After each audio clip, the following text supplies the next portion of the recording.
Russia launched another massive strike on Ukraine on the night of September 7th. A number of cities came under fire, including Kyiv, Odessa, Dnipro, Kryvyi Rih, and others. For the first time since the start of the full-scale war, a government building was damaged as a result of the attack, Prime Minister Yulia Sviridenko stated. The roof and upper floors. Rescuers are extinguishing the fire. I thank them for their work. We will restore the building, but the lives lost cannot be returned.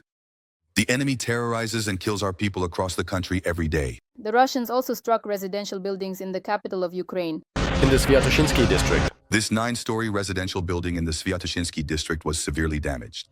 The 4th through 8th floors are partially destroyed. In the Sviatoshinsky district, debris also struck a 16-story residential building. Because of this, a fire broke out on the 15th and 16th floors. In addition, fires broke out in 2 more 9-story buildings due to the enemy attack. There are fatalities in Kyiv, including 2 women and an infant. In addition to Kyiv, the Russians attacked Kharkiv, Zaporizhia, Kryvyi Rih, Kremenchuk, and Odessa.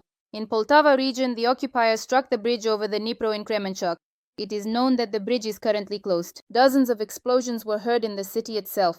In addition, in Zaporizhia, as a result of the occupiers' overnight strike, 16 apartment buildings and 12 private houses, a kindergarten, as well as industrial buildings were damaged. It is known that about 20 people were injured and there are fatalities. There are also reports of Russian strikes on Dnipro and Kryvyi Rih. In particular, according to the State Emergency Service, Russian forces attacked Dnipro and Kryvyi Rih with drones and missiles, resulting in 4 people being injured. Infrastructure facilities, administrative buildings, businesses, private homes, apartment buildings, garages, and vehicles were also damaged. The command of the Air Forces of the Armed Forces of Ukraine reported that on the night of September 7th, Russia launched more than 800 Shahed drones and decoy drones, as well as 13 Iskander missiles of various modifications at Ukraine. During the night of September 7th, drones attacked the Russian Federation. One of the major oil industry facilities of the aggressor country, Russia, the Ilyinsky oil refinery, was among those hit. A series of explosions occurred there, followed by a fire. The refinery is located about 360 kilometers from the front line in Ukraine. According to the regional operations headquarters, drone debris fell on the plant's territory, causing a fire at one of the technological units. Reportedly, there were no casualties and the plant's personnel were temporarily evacuated to a shelter. The Ilyinsky refinery is considered one of the key oil processing enterprises in southern Russia. According to Andrei Kovalenko, head of the Center for Countering Disinformation, its annual capacity is about 6 million tons of oil. The plant produces fuel oil, bitumen, gas oil, and other petroleum products. This facility is of strategic importance to the Russian army as it supplies fuel for military equipment, particularly in the southern region and in the temporarily occupied territories of Ukraine. Also on September 7th, the Transneft Druzhba pumping station in Russia's Bryansk region was struck, according to Robert Brody, commander of the UAV forces of the Ukrainian Armed Forces, who goes by the call sign Madyar. The facility is strategically important for transporting petroleum products from Belarusian refineries to the Russian Federation, including from the Moser and Novopolotsk refineries. Earlier, Madyar noted that in August, Ukrainian UAVs put more than 24% of the Russian Federation's oil refining capacity out of operation. He showed a comprehensive list of all the affected objects that were identified.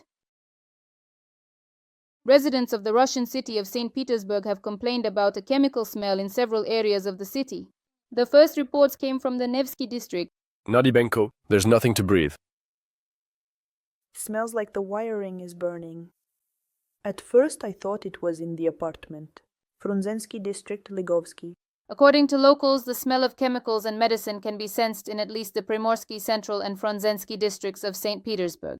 Residents of St. Petersburg complain that it smells like a mix of nitrile paint and chlorine. According to Fontanka, complaints about the stench started pouring into the emergency service on September 6th around 9 in the evening. Callers reported a smell of burning plastic. So far, the source has not been found. One of the district administrations in St. Petersburg clarified that several measurements had already been taken on Saturday evening. No exceedances of the maximum allowable concentration of pollutants were detected. There is a theory that the chemical smell is coming from the Leningrad region. The light wind is not helping the situation. At the same time, the Environmental Service stated that due to the bad weather, various odors may appear in the near future. The dispatcher of the Mobile Environmental Service also shared the reasons for the chemical smell in the air, according to the Telegram channel Earlier Than Everyone.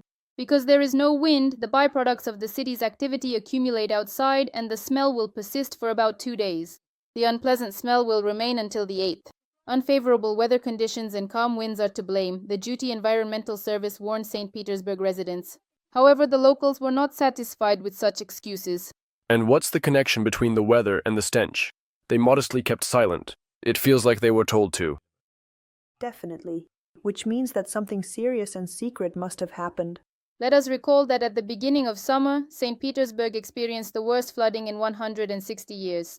The water level in the Neva remained high for several days. A yellow danger level and a storm warning were declared in the city. Wind gusts reached 25 meters per second, toppling trees and structures. The dams were closed. The water level on the outer side of the dams exceeded 180 centimeters. Ukrainian aircraft may soon appear over Crimea. Ukraine's defense forces have intensified strikes on Russian Federation targets in the occupied peninsula.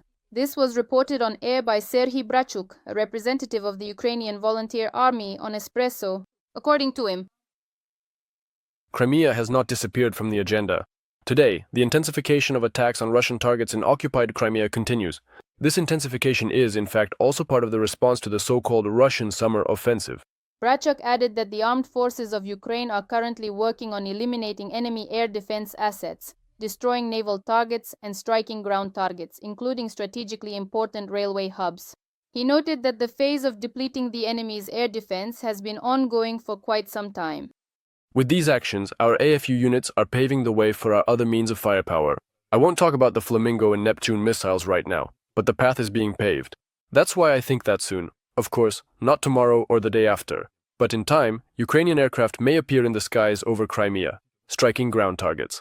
Let us recall that recently, in temporarily occupied Crimea, the main intelligence directorate of the Ministry of Defense of Ukraine struck 2 Russian Mi-8 helicopters and a tugboat. This was reported by the main intelligence directorate. Fighters from the Ghosts unit used drones to strike the Russian occupiers' airbase in Fardiska near Simferopol. It is noted that the estimated cost of the disabled helicopters is between $20 and $30 million. A Russian tugboat was also hit, likely Buk 2190, in the Sevastopol Bay. During the air attack against the occupiers on the peninsula, Ukrainian intelligence operatives directed a warhead at the vessel.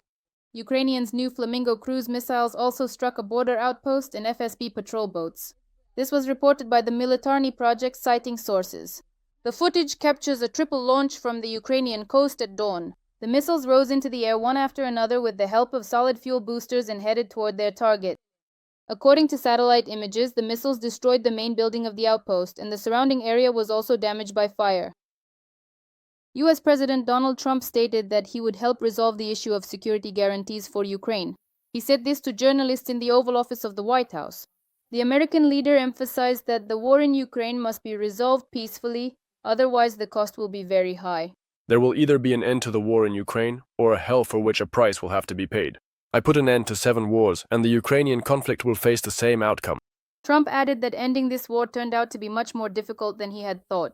The U.S. president stated that he would help Ukraine with security guarantees. At the same time, he noted that Europe would play a key role in this matter. Responding to journalists' questions about security guarantees, Trump said, "Well, we'll take care of that. We'll help them. Listen, we want to save a lot of lives, so we'll do something about it." In addition, it has become known that Ukraine and the U.S. are discussing an agreement worth about $100 billion. According to NBC News, citing sources, if a peace agreement is reached, Ukraine plans to use this amount to purchase American weaponry. In exchange, Washington wants access to intellectual property related to advanced technologies that Kyiv developed during the war. Meanwhile, on September 8th, the US and the European Union will meet to discuss new sanctions against Russia. This was reported by the Associated Press, citing an informed source.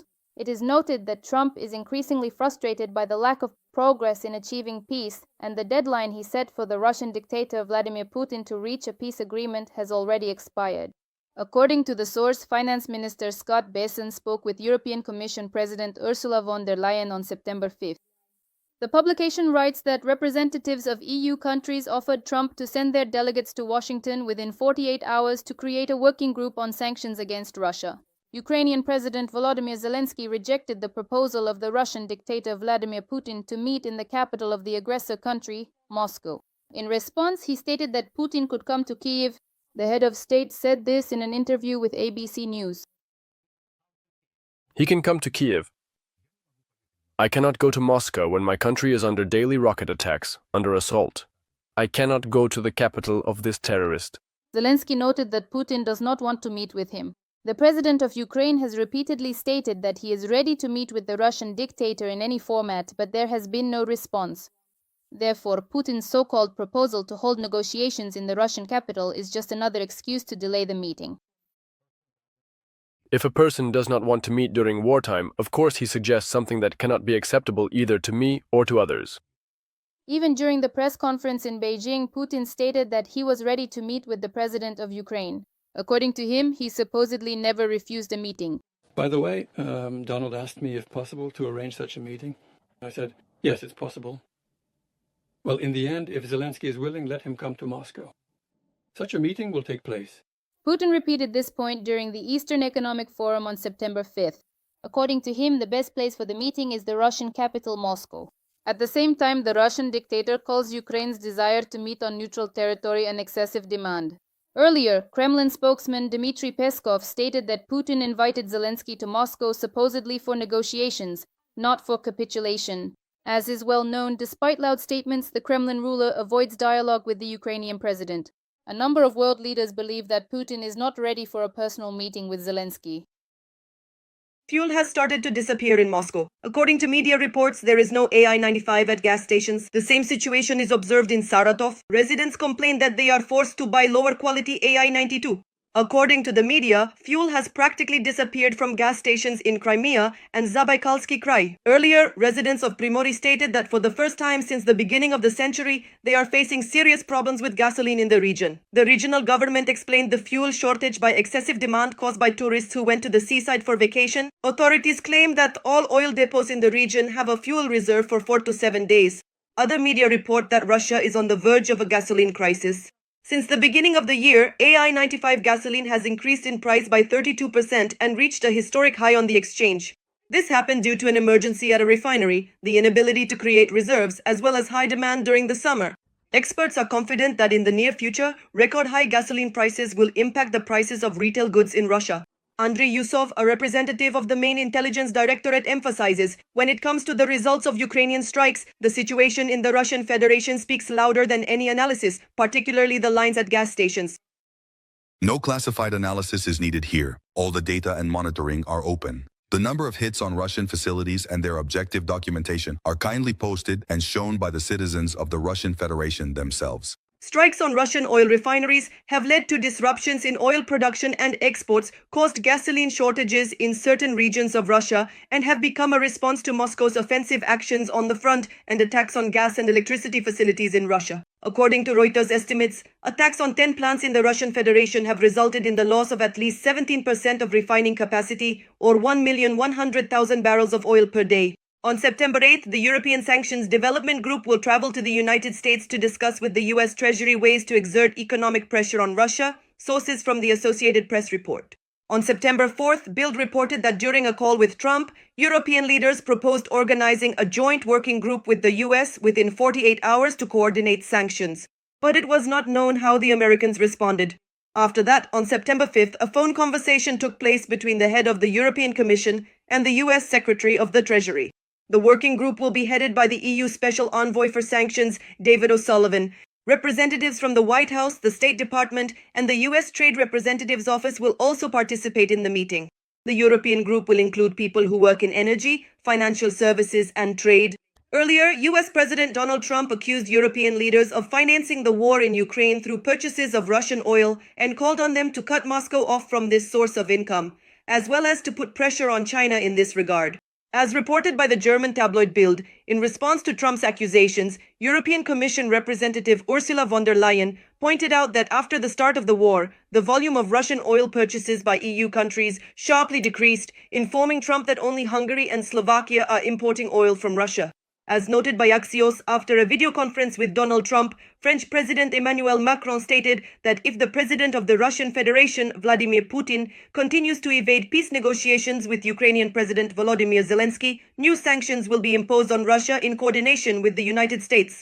US President Donald Trump disagrees with the claim that he is slow to impose tough sanctions against Russia. According to the head of the White House, he has not yet completed either the second or third phases of pressure on Russia. How do you know that no action has been taken? Would you say that imposing secondary sanctions on India, the largest buyer outside of China, means no action has been taken? According to Trump, this is costing Russia hundreds of billions of dollars.